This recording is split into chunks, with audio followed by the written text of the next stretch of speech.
najväčšie výhrady k tej relácii? No, najväčšie výhrady máme k tomu, akým spôsobom sa vedie táto diskusia, aké témy sa pretraktujú.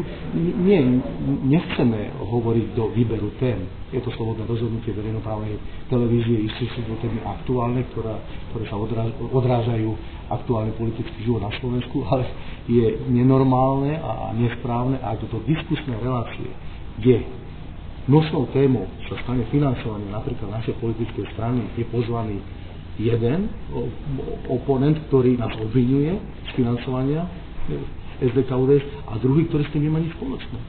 Ako? Aký priestor, akú možnosť v rovnakom čase a na rovnakom mieste môže, alebo prečo by sme my v rovnakom čase a na rovnakom mieste nemohli mať právo oponovať a vyvracať polopravdy a klamstvá predsedu vlády? Ako to je nefér. Čiže štýl, spôsob vedenia diskusie. My sme ocenili, že sme dostali priestor, nakoniec každá politická strana parlamentná by mala dostať priestor vo verejnoprávnych médiách, to je pre objektivitu informácií a vyváženosť celkom prirodzený jav. My sme ho dostali, ale nesúhlasíme s tým, aby verejnoprávna televízia nám diktovala a hovorila do našich nominácií.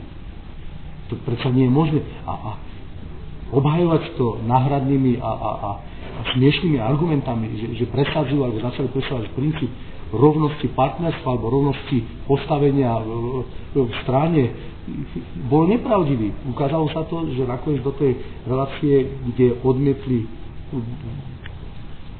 pustiť na diskusiu Luciu Žitňansku, diskutoval Paolo Hrušovský, ktorý nie je podpredsedom politickej strany KDH. Čiže de facto princíp ešte ani nezačal platiť a už bol porušený.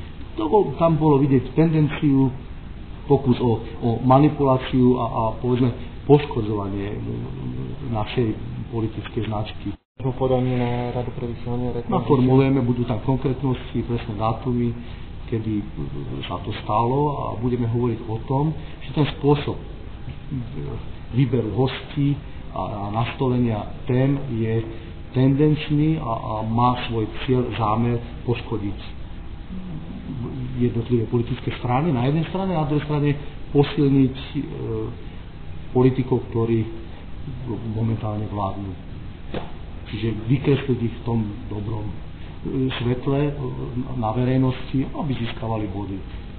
Myslím si, že je to kontraproduktívne a ľudia majú svoj zdravý úsudok, čo sa odráža aj sledovať na médiách.